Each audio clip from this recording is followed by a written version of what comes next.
Vale, está grabando. Primeira pregunta. Que é unha imaxe? Que é unha sucesión de imaxes? Bueno, a gran pregunta, non? A imaxe a priori é simplemente a representación dunha figura, dunha cousa, unha representación visual, unha figura que nos encadramos, pero referido ao cinematográfico aparece a intervención, diríamos, dun aparato óptico. Cando falamos por enriba xa de varias imaxes ou non unha sucesión de imaxes, eu creo que estamos indo á esencia do cinematógrafo como manifestación artística, ademais, que é a montaxe, que é o elemento específico e excepcional que ten o cine que lle permite establecer a través de moitísimas combinacións pois o que é a singularidade artística e os distintos oficiantes que hai nesa singularidade. Moi ben. A segunda pregunta. O lugar para o cinema na actualidade nos mass media? Unha pregunta creo que moi importante. Estamos, casi diríamos, asediados, acosados por imaxes de distinto tipo, de distinta condición, que aparecen, bueno, dunha maneira, diríamos, magmática, e que papel pode seguir ocupando o cine nese contexto. Creo que é fundamental. Hai un exemplo, creo que emblemático, que se viu hai prácticamente 2 anos, co confinamento. De repente, xustamente no confinamento da pandemia, o cine volveu a recuperar un papel esencial, pero fora, digamos, do seu lugar tradicional, que xa estaba totalmente en entredito nos últimos anos. Entón, o papel que sigue, o que ocupa, o que sigue ocupando, é fundamental, pero ao mesmo tempo aí imos a unha das esencias da nosa época, que é a distribución da información. É dicir, algo pode ter un papel relevante, pero se non ten os mecanismos de difusión, como podemos acceder a iso, non? Vivimos unha época en que todo está ao noso alcance, pero ao mesmo tempo a capacidade para seleccionar non é tan sinxela, por decirlo de algún modo, non? O cal leva a idea de que utilizan as plataformas, non? Realmente de ter como certos materiales casi con carácter impositivo, ou modas, tendencias, popularidades súbitas. Creo que todo isto forma parte do lío que habería que resolver nesta época, polo que habería que pelexear para que sigan existindo prácticas, neste caso cinematográficas plurais, e que o cine siga tendo os seus espazos tamén de exhibición fora do consumo doméstico. Moi ben. A terceira pregunta. A beleza e a verdade no cinema, como se conxugan, que cada unha, como se interrelacionan? Si, eu creo que a beleza no cine apela a seu carácter máis artístico, confrontando provocativa deliberadamente o artístico co industrial. Curiosamente contrasta a idea de verdade, e a lo que trata Bazán e outra moita xente, contrasta coa experiencia teatral. Os que nos congratulamos ou admiramos tamén a manifestación artística teatral, sin embargo non deixamos de ver certa artificialidade en algo que curiosamente acontece en directo, e sin embargo o cine ten unha capacidade de alcanzar a verdade maior. A beleza apela directamente á parte emotiva e ata poética que poden conter as imaxes, ou que poden crear as imaxes a través desa idea que falábamos na sucesión de imaxes da montaxe como esencia do arte do cinematógrafo. Creo que, como nos exemplos máis conseguidos nas outras manifestacións artísticas, a beleza e a verdade é algo que, efectivamente, no cine se pode alcanzar e que é unha sofisticación progresiva a que vai tendo según se vai constituindo como manifestación cultural. Moi ben. E a cuarta pregunta. Que quere conseguir o espectador? Bueno, o espectador, diríamos que hai tantos obxectivos como espectadores, non creo que eso quede tan claro. Hai distintos propósitos, digamos, según o nivel formativo, según os estímulos, según as necesidades de cada quen, por decirlo de algún modo. Unha primeira consecución, e eu creo que aí xa apela casi aos propósitos do consumo cinematográfico na infancia, é o entretenimento, a idea de divertirse, a idea do relato, o relato como esencia, a narración como sustrato de emoción, e de aí esa invisibilidade a veces da posta en escena que é a que mellor comprende desde pequeno o espectador. Logo, creo que todo iso pode ou non irse sofisticando. Nese sentido, o espectador buscará cuestións máis elaboradas, a un certo tipo de espectador profundizará, explorará na propia historia do cine e nas súas diversas prácticas, e outro espectador, pois, obviamente, sigue nesa idea a narración, do relato puro, dunha mostra de creatividade que supoña un entretenimento, e todo isto apela a algo que é un dos grandes debates encubertos, casi diríamos, da historia do cine. Si a degustación cinematográfica ou o acto da recepción é algo pasivo ou activo.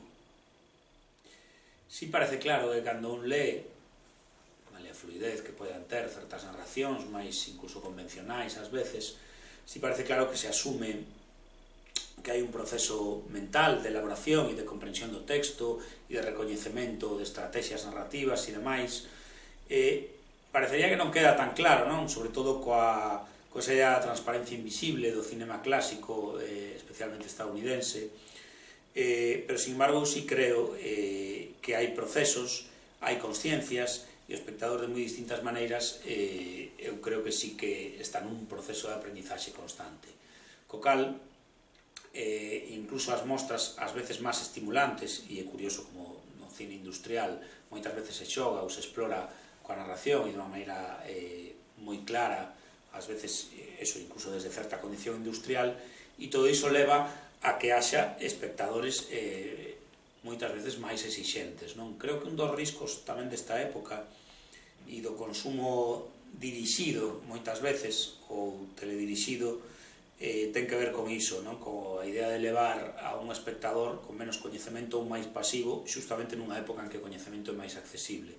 Creo que esa sería unha tamén das grandes pelexas, non? É curioso, por exemplo, as plataformas están prescindindo do nome do director, non? E determinados datos que poderían contribuir a profundizar ou buscar unhas asociacións que poden ser moi productivas. Entón, bueno, aí eu creo que é un dos elementos claves, pero sí que creo que hai instrumentos suficientemente activos como para dicir que hai a posibilidade dun acto de recepción pois máis creativo, máis consciente dos instrumentos que adopta a narración cinematográfica. Moi ben. A quinta pregunta. Responde Bazán a pregunta: que esquece el cinema? Bueno, eso... Creo que Bazán... Habría moito que falar, non, sobre isto. Creo que Bazán, a través daquel cinema que defende, penso desde o neorrealismo, a determinada práctica documental, ao cine que ele chama da crueldade, que abarca moitos autores, de Buñuel, a Hitchcock, a Dreyer, o propio Preston Sturges, aborda un cine no que diríamos que hai unha búsqueda de verdade, de representación de realidade, pero nunca dun xeito fotográfico estandarizado, para entendernos. Co cal, do que fuxe realmente Bazán é da manipulación ou alteración, e sí que busca como determinada unidade de espacio, de acción. Eso non quita que sexa un cineasta, ou un cineasta, neste sentido, un analista de cineastas, que recoñece a singularidade creativa e moitas veces instrumentos ou elementos iconoclastas, pero, sin embargo, hai esa necesidade de aferrarse a un vínculo coa realidade. Creo que para el esa é a esencia do cine, e por eso, sobre todo, os seus estudos sobre o neorrealismo e a súa figura pioneira, non? En Callers abre un camiño fructífero, creo, e por iso é un dos pais, aínda que controvertido en moitos aspectos, un dos pais da crítica e, desde logo, alguén que diríamos coherente nos seus escritos.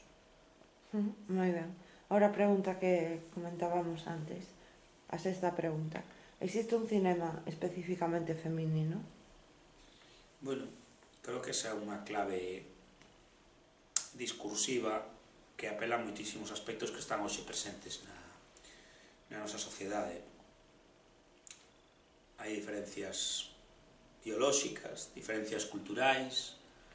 Esas diferencias culturais permitirían escenificar miradas diferentes, perspectivas distintas, sensibilidades, de alguma maneira, que apelan a outros elementos. Claro, cando un ve a historia do cine, e hoxe afortunadamente creo que se está volvendo a explorar desde outra mirada, creo que iso é bo, se están recuperando voces tamén, creo que iso tamén é moi positivo,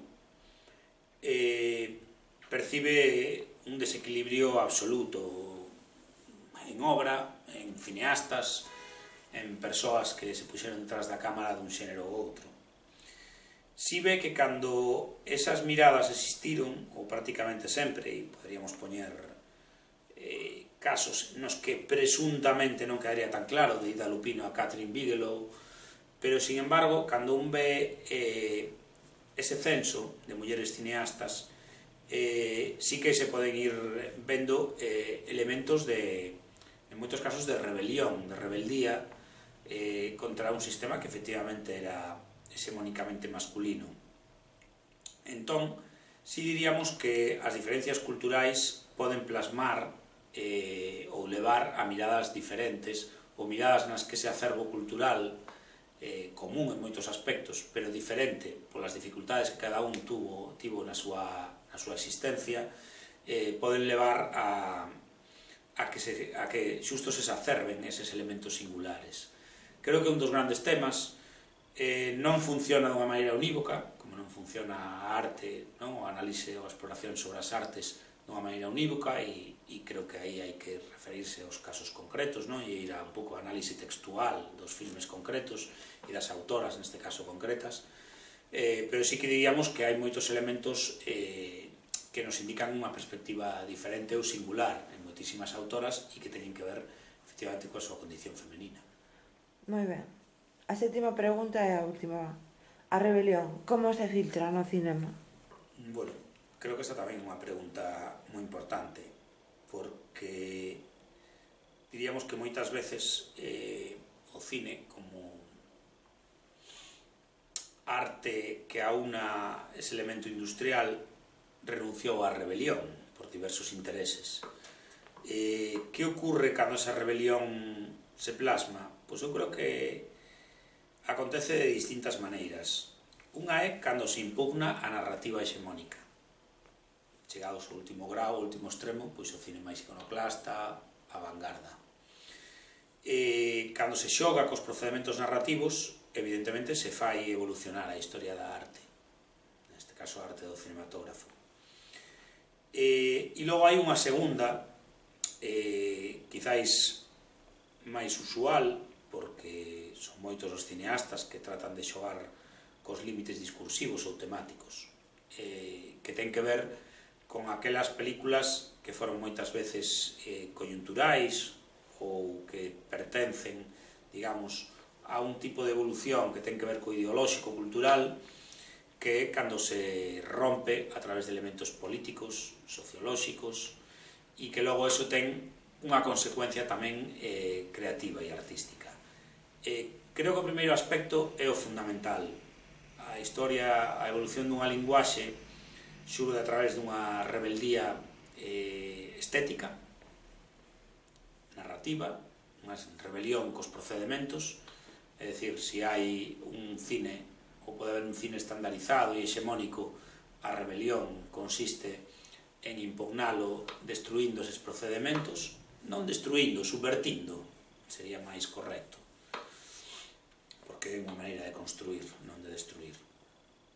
E unha segunda, que creo que está máis apegada a épocas concretas, e teria que ver, pois, imaginemos, sucesivamente como se foi construindo a imaxe da muller no cine, como foi evolucionando, como se foron representando outras razas no cine e como isto foi evolucionando, como determinada tipo de humor foi tamén transformándose segundo as épocas, é dicir, poderíamos empregar moitos exemplos, e como certos elementos discursivos e temáticos se foron introducindo. Eso non ten por que ir acompañado necesariamente de procedementos narrativos ou estéticos orixinais, non? Por iso digo que creo que a primeira condición da rebelión ou da rebeldía é moito máis importante, porque é a que fai evolucionar a linguaxe a través da exploración nas formas. A segunda seguramente ten que ver cos condicionantes, os límites e a posibilidade de destruir os límites segundo as épocas. Evidentemente, se é unha película dos anos 20 ou 30, moitos aspectos discursivos, temáticos, nos parecen anacrónicos, justamente porque a sociedade foi evolucionando en torno a determinados parámetros. Curiosamente, no apartado visual hai moitísimas cousas que non se diferencian tanto, a pesar da evolución da propia montaxe cinematográfica, nese salto de 80, 90, 100 anos casi, non? Que pode haber. É dicir, como si se configurou unha narrativa clásica que ás veces non tivo tantas alteracións como parece, pero, sin embargo, os temas evolucionaron por unha inercia ás veces da propia sociedade e, sin embargo, as formas sí que foron impoñendo unhas narrativas ás veces máis atractivas e outras directamente máis provocativas, suxestivas ou singulares. Creo que é un dos grandes debates tamén da historia do cine e un reforzo, sobre todo, para que ninguén nos impoña narrativas hexemónicas e que non se fale unívocamente da historia do cine como a manifestación de unha transparencia invisible ou unha sorte de arte de narrativa fluida na que non existe nada máis. Creo que sí que hai que impugnar ese relato e creo que procede que aqueles que aman o cine ou que din explorar, investigar desde distintas perspectivas a historia do cine deben entender este feito dunha maneira global e entendido nas distintas prácticas que o engloban. Moi ben.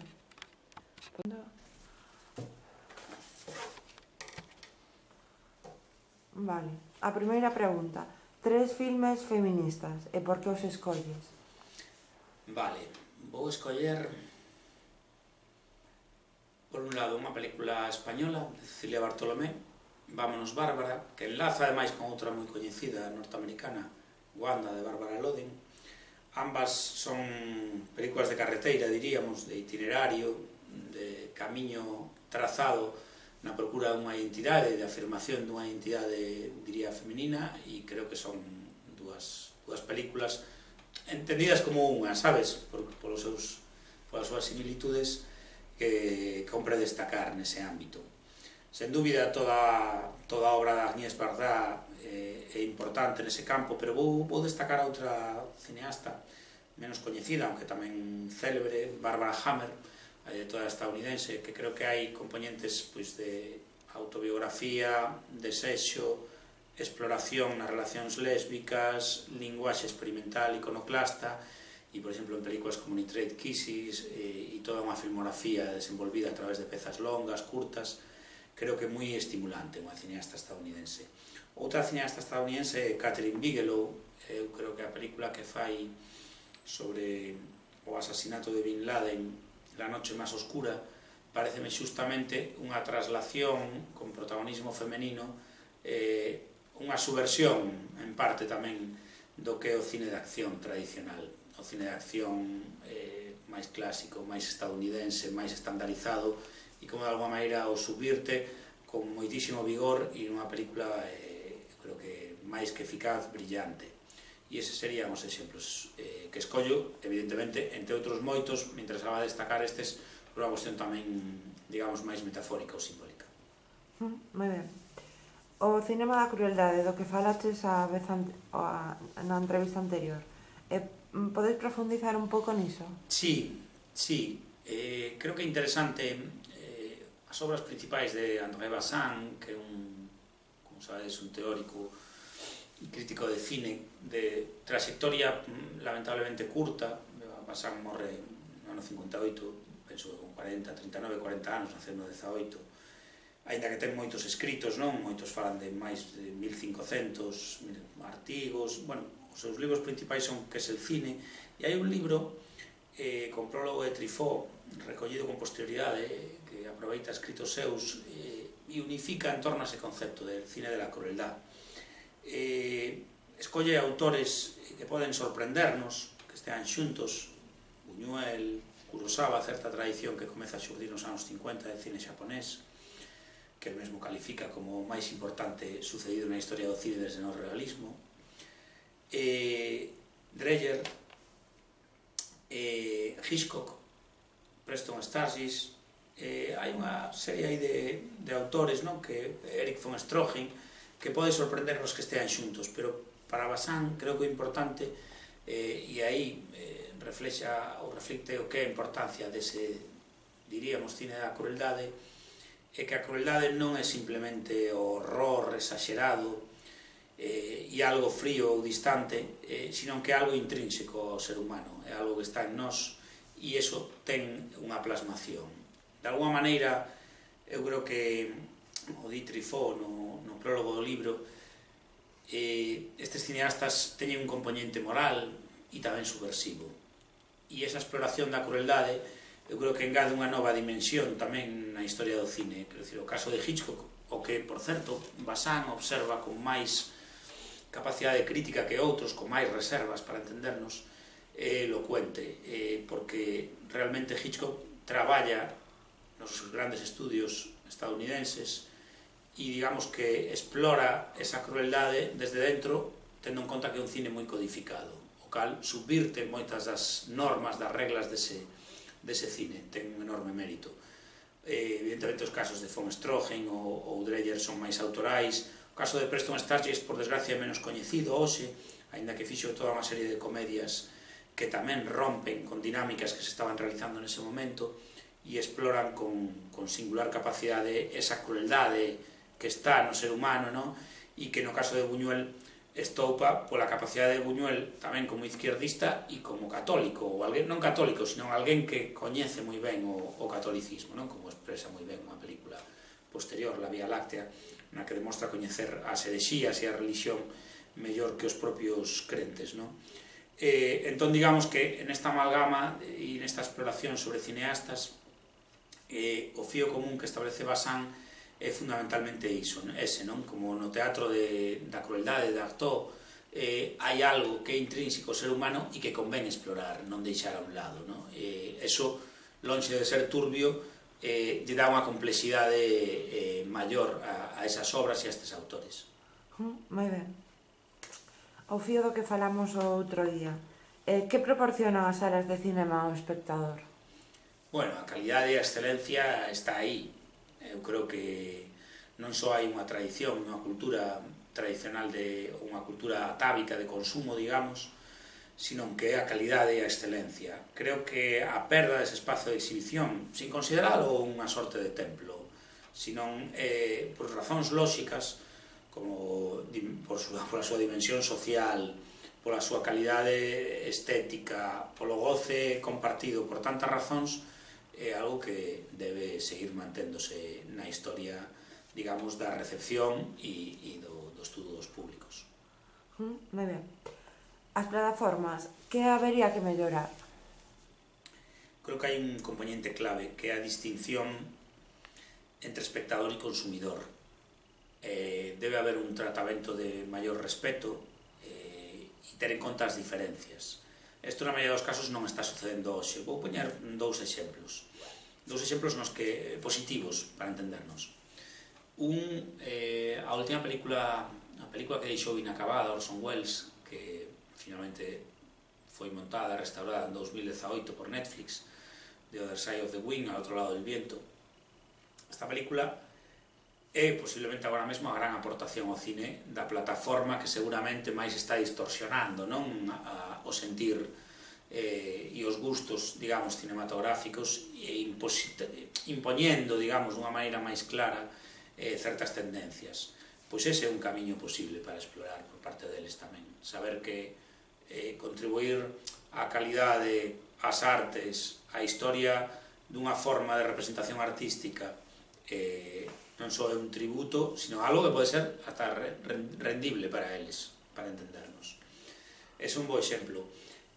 Das plataformas nas que podemos acceder hoxe en día, temos un bo exemplo xustamente na española Filmin, que congrega, digamos, unha noción que non está tan presente noutros, que é a idea de comisariado, de curatoría, de programación. Filmin establece ciclos, ten un catálogo organizado, co cal apela a un espectador sensible e activo, e, por outro lado, ten unha variedade de películas e un rexistro de acceso a elas que fai que para eles o importante sexa a obra e non simplemente os rendementos económicos, porque sabe que a través da obra pode alcanzar tamén eses rendementos económicos. Creo que estas vías, estas recomendacións ou estes exemplos poden servir de camiños para plantexar camiños posibles, non, polos que poden transitar as plataformas nun sentido positivo para todos. Moi ben, outro día falamos da imaxe, da sucesión de imaxes, etc. O cinema do réel. A imaxe cinematográfica é verdadeira? Bueno, ese é un debate que efectivamente xa apelábamos outro día, é un debate que está na historia do cine. O cine, claro, basease fundamentalmente na montaxe, e a montaxe é a selección. A selección, diríamos que ten unha parte de subjetividade e casi de manipulación.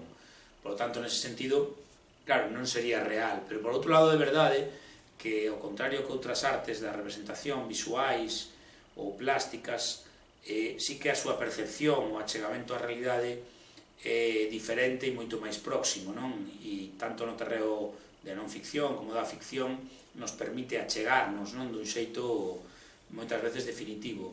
Nese sentido, sabendo que hai unha mirada artística, unha mirada de intervención, sí que creo que, tal e como indicaba tamén o propio Bazán, hai unha idea de realidade obxectiva ou de achegamento real que non existe noutras artes. Moi ben. O cinema, falando de culturas outro día, o cinema pode manter viva unha cultura? Axuda indiscutiblemente a mantela viva. Creo que un exemplo extremo é o confinamento que tivemos na primavera de 2020, motivado pola COVID, pola pandemia que atravesou ou que tocou a todo o mundo, posibilitou que digamos, a recepción, o consumo cinematográfico, neste caso a través das televisións e a través, bueno, de outras fórmulas, e non das fórmulas máis tradicionais, fose clave, digamos, para superar o hastío e as dificultades e as tragedias deses días. Quero dicir, é un exemplo de como o artístico intervén no social, ou como o cultural condiciona tamén casi unha forma de vida. Nese sentido, eu creo que totalmente, vamos, o cine é unha das... O cine e a expresión audiovisual son, desde o momento que existen, non? Desde finais do século XIX, xa definitivamente durante todo o século XX e hoxe, atravesan de maneira decisiva a nosa época e aportan coñecemento, sabiduría, novas formas de expresión e son, diríamos, un aliciente activo, ademais. Moi ben. Enlazando con iso, pedagogía e cinema. Que aprendizaxes? O cinema é unha linguaxe e debe aprenderse. Ás veces sorprende nos plans de estudio tradicionais vencellados ao ensino obrigatorio a súa ausencia. Comeza a cuestionarse agora esa ausencia, afortunadamente. Pero, e ese é un pouco o papel, por exemplo, das cinematecas, das filmotecas. A pedagogía debe ir unida en todas as idades formativas e sin facelo dunha maneira insistente ou alicona para entendernos. Creo que pode haber un discurso sempre crítico e pedagóxico sobre as imaxes. E iso pode darse e fundamentarse en todas as idades da vida. Creo que é o ideal. E iso permite pois ter un coñecemento máis grande do que se está vendo e dar renda suelta á curiosidade natural do espectador. Moi ben. Tamén falamos bastante de narracións e de cine clásico experimental. Podemos aprofundizar un pouco niso? Sí, non son categorías tan, digamos, contundentes como parecería a priori. Falábamos aí un momento de Hitchcock, falaba de Barbara Hammer, de cineastas de distintas épocas, que xogan cos materiais de moi diferentes maneiras, non? Son dous exemplos, casi diríamos extremos. Pero é verdade que unha das codificacións máis importantes que existe na historia do cine, sobre todo polo éxito e celebridade que ten difusión mundo adiante, é o cinema clásico de Hollywood. Evidentemente, hoxe, ver o cine de finais dos 60 ao principio dos 70 é significativo para ver como se descompón parte desa imaxe tradicional. Pero se nos vamos máis atrás, nos seus anos de esplendor, o cine clásico de Hollywood é subvertido constantemente por moitísimos autores. Autores que traballan nos límites, autores que traballan con códigos de censura moi estrictos, pero que, sin embargo, consiguen introducir todos os seus elementos. Evidentemente, iso non leva a unha condición experimental, sino a unha exploración sobre a narración, pero non creo que rotundamente sexan ramificacións diferentes na historia do cine, porque é verdade que cando xurde o cine experimental parece marcar outra liña, pero en un momento determinado, e sobre todo nos últimos 40-50 anos, e xa non digamos coa digitalización e cos novos formatos, sí que creo que se van producindo progresivas descomposicións da imaxe tradicional nas que moitas veces a linguaxe experimental xoga un papel. Entón, bueno, en calquera caso, se non son irmáns, son primos, non, curmáns, e teñen unha relación estable, moito máis estreita, evidentemente, da que houve durante o esplendor do cinema clásico, pero que cos anos, dunha maneira afortunada, creo, se foi desfacendo, digamos, nesa estandarización ou convención que podía existir, non? E esa necesidade, ás veces, de etiquetas coas que nos abrasa o sistema. Moi ben, quedan dúas preguntas. Falaches de Cahiers. Acción e alcance de Cahiers. Bueno, unha revista fundamental, falamos varias veces antes de Bazán, de Truffaut, bueno, cando xurde, eu creo que ten que ver máis co que acabamos de falar. Cando xurde, na súa defensa do cine de autor, é unha revelación para moitísima xente, porque rompe con unha idea que existía sobre o cine clásico, de que era un cine casi, digamos, manufacturado por un montón de xente, no que non había unha condición autoral, no que non había elementos propios distintivos, sino que era eso, un traballo dunha cadena de producción. Todo iso, evidentemente, a través dos estudios de Cahiers e dos traballos que fan dunha maneira máis sistemática, amosa que, bueno, que autores que van de Howard Hawks a Hitchcock, a John Ford, a moitísimos autores que estaban nese universo, digamos, do cinema clásico estadounidense, pois sí que teñen características propias, non? Eu creo que esa é a primeira gran aportación á historia do cinema, e logo creo que a outra aportación é a idea, casi diríamos, que logo vai ter unha presencia considerable na teoría e na historiografía do cine, da análise textual, é dicir, o que importan son as formas. Cahiers aí rompe con unha liña crítica que en moitos lugares, e todavía se sigue sostendo, de análise casi discursiva e de mensaxe, ou máis próximo aos estudios culturais hoxe do cinema. Ese estudio das formas é fundamental para que haxa unha receptividade, unha comprensión distinta dos feitos diferenciais, no caso máis extremo o cine experimental, e tamén de todas as subversións que pode haber nas narracións, non? E axuda á propia evolución da linguaxe fílmica. Nese sentido, eu creo que é unha publicación fundamental. Moi ben, a última pregunta. Que outras revistas destacarías que fagan crítica cinematográfica?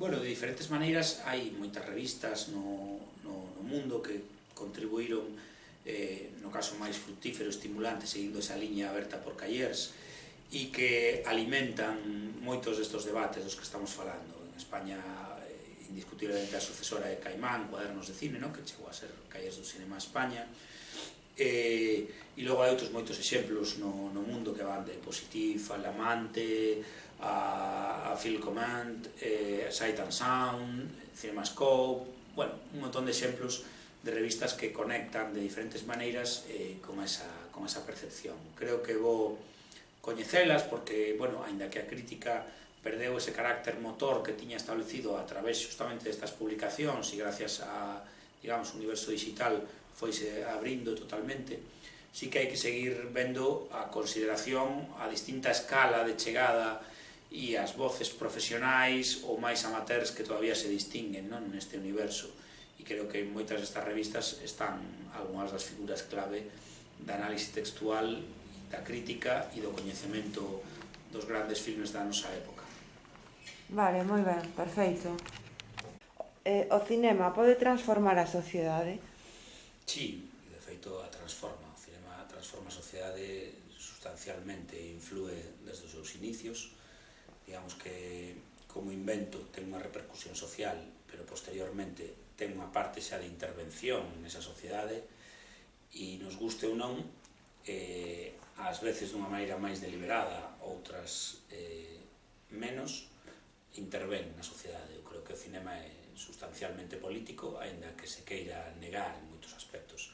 Outra cuestión é que a súa vez se desenvolva un cinema que trata de intervir dun xeito directo e que trata de reflectir ou exhibir situacións directamente políticas ou históricas. Aí se ten desarrollado un cine que se interpreta moitas veces como máis de apoloxía ou propaganda, pero creo que o máis inquietante ou temible a veces xusto o cinema que ten unha apariencia máis banal, anodina, sin embargo acaba tendo unha intervención. Entón podemos decir que o cine político existe, o cine como elemento, como sustrato político está presente, o sustrato político no cine está presente desde os seus inicios e se desenvolve dunha maneira descaradísima. É dicir,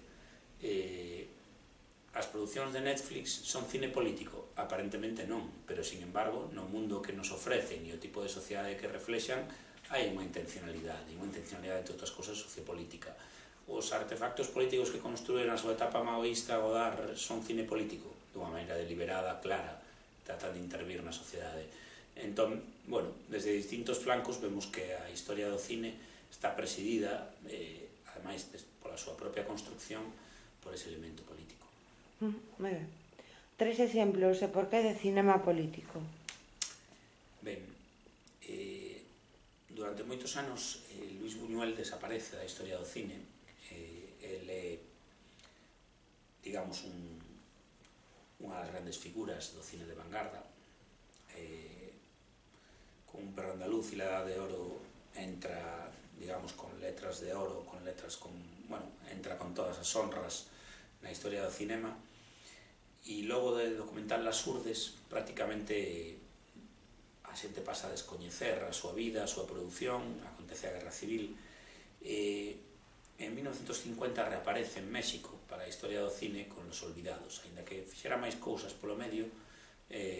No Festival de Cannes no que aparece coa produción Los Olvidados, Buñuel eu creo que ofrece aí un dos exemplos máis claros de compromiso coa vida, de expresión de moitos dos ideais surreais e de vanguarda, e exhibe unha peza sen ambaxes política, eu diría sin rodeos. Los Olvidados é unha película que non intenta forzar nin idealizar a realidade, non pretende intervir en ela, pero ao mesmo tempo se exhiben os elementos de tal maneira que inevitablemente o espectador ten que sufrir, transformarse na súa percepción de moitas cousas e, polo tanto, sensibilizarse ante a cuestión artística, e creo que pasa por ser un dos principais e primeiros exemplos de un cine político no que todo se ofrece, digamos, ao espectador dun modo que el poda xulgar ou analizar. Un cine político, digamos, non mascado, non sinxelo e non propagandístico. Esta sería a primeira muesca, digamos, a primeira mostra. E a finais dos anos 60 estamos en plena efervescencia xustamente do cine político, vou poñer o segundo exemplo, e aparece unha figura en Estados Unidos, Robert Kramer. Robert Kramer fai moitas películas, recorre medio mundo, sempre con a vontade de intervención política e vinculado a moitos dos movimentos sociais e políticos da época. Ten en concreto dúas pezas, dúas películas, unha que se chama Ice, unha película de 1969, e outra, unha macropelícula, digamos, por extensión e por todo o magma de elementos que tenta tocar, que se chama Milestones, unha película de 1975.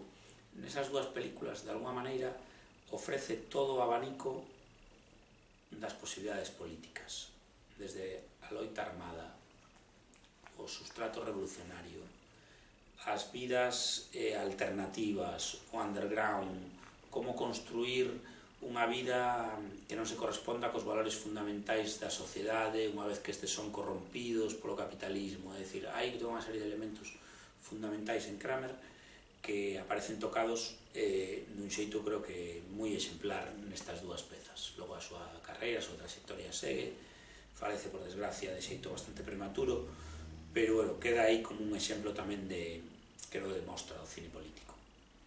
Un terceiro exemplo, a cineasta, a directora belga Chantal Akerman, sobre todo unha película Jan Dillman, na que ofrece a vida cotián de alguén que aparentemente é unha ama de casa, pero que resulta ter outro oficio, e que creo que tamén unha das películas máis claramente políticas, a máis desde unha perspectiva de recuperación ou significación, resignificación da figura da muller na sociedade, neste caso nos anos 70, pero que vai ter consecuencias e que vai ser explorada en toda a filmografía de Chantal Akerman. Sería un terceiro exemplo moi elocuente, porque ademais eu creo que os anos 60-70 son os inicios dun cine cunha perspectiva feminina, feminista, clara, e que abre o camiño a unha produción máis normalizada como xa podemos atopar hoxe, ainda non dun xeito completo, no sentido que eu creo que sigue existindo certo estigma, certa diferenciación, porcentualmente non é o mesmo, pero creo que Chantal Akerman nese sentido sí que abre moitos camiños e políticamente ofrece algo revelador e en moitos aspectos revolucionario. Moi ben. A poesía, que lugar ocupa na cinematografía nacente e na contemporánea?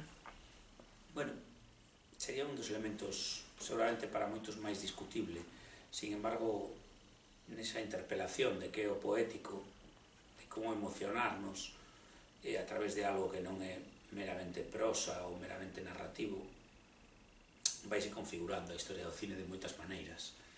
Creo que o cine de vanguarda ten ese componente poético, as propias sinfonías urbanas, parte da historia do cine de vanguarda experimental, pero tamén parte do cine de autor que vai xurdindo en distintos lugares do mundo, casi en contraposición. Moitas veces o cine clásico de Hollywood vai desenvolvendo elementos poéticos. Hai unha coñecida controversia nos anos 60 na que intervén Pasolini en defensa dun cine de poesía, e creo que eso se vai desenvolvendo e, curiosamente, na propia evolución do cine, nas sucesivas rupturas que existen co clasicismo, esa tendencia cara ao poético vaise amplificando ou crecendo cada vez máis. E creo que na contemporaneidade, como ben dicías, sí que hai, creo, un cine poético que se desenvolve a través de moitísimas figuras autorais e que ten que ver tamén coa ruptura cos esquemas narrativos clásicos e coa idea de que a prosa e a narración estandarizada non é o único xeito de contar. E vamos a poñer un exemplo, non? Que falaba outro día con un compañeiro. Unha película sobre alguén que desaparece. Temos que atopar a esa persoa. La aventura de Antonioni, 1960. Esa persoa non aparece. Pois, a partir de aí, as situacións poden verse de distintas maneiras e romper con ese sustrato ou esa dependencia narrativa. Creo que isto, curiosamente, instalouse dunha maneira moi clara e existe un cine poético, emotivo, que se desenvolve por canles distintas á narración tradicional e que, sobre todo hoxe, está máis desarrollado que nunca. Moi ben. Características do cinema do século XX, quero dicir, cara un cinema mundial? Bueno, hai moitos cinemas, non todos dominantes, e no século XX, sen dúbida, é o momento no que se aposenta o cine como arte de masas fundamental. Creo que esa consideración que parece tópica hai que poñela sobre a mesa xa desde o inicio, a hora de argumentar ou falar sobre isto. As características teñen que ver tamén co sustrato sociopolítico, é dicir, o que se desenvolve en xeral é unha narración que sí que ten que ver con certos valores. Valores que eu creo que se sobrepasan na maioría dos cineastas excelsos, ou a maioría dos mestres, pero, sen dúbida, o que se vai desenvolvendo é un cine, pois, centrado, eu creo que en valores narrativos a veces moi básicos e moi sinxelos, pero que expoñen, sobre todo, unha cultura occidental con todos os valores que acarrea.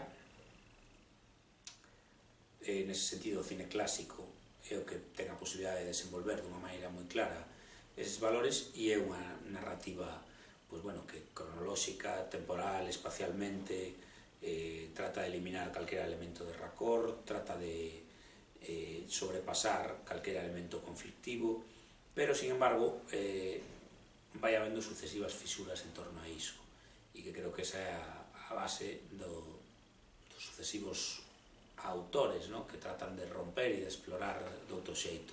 E nese sentido, eu creo que o cine do século XX acaba dunha maneira absolutamente robusta e versátil, dun xeito moi completo. Isto chega hasta un século XXI en que moitas destas fórmulas se desenvolven todavía máis.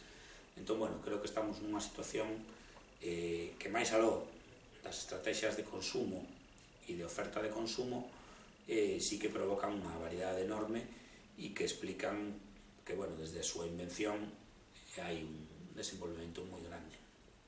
Moi ben.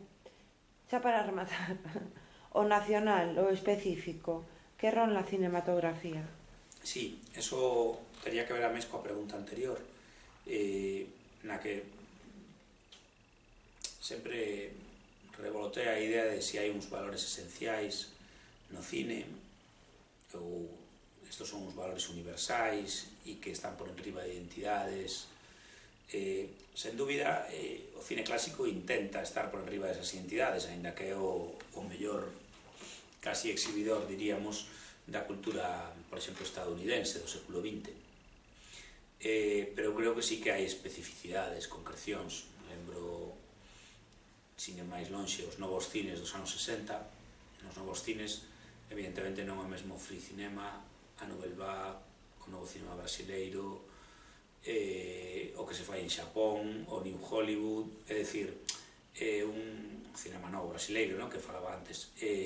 Hai un montón de vertentes, de variantes, o que se fai en Alemanha, o que se fai incluso en España, que teñen que ver coas especificidades e as concrecións. Todo iso, gusto ou non, se foi desenvolvendo tamén na historia do cinema, e cada un, aínda que con vectores e parámetros moitas veces universais, son moitos os cineastas que contan cuestións que moitas veces están vinculadas a identidades, especificidades ou concrecións do lugar no que residen, do que proveñen ou no que acaban radicándose. Entón, nese sentido, creo que aí a historia do cinema é bastante rica, e que ese elemento sempre está presente, e que posiblemente non hai mellor escaparate dunha sociedade que o elemento audiovisual, e así se interpreta hoxe incluso desde parámetros propagandísticos e institucionais. Moi ben.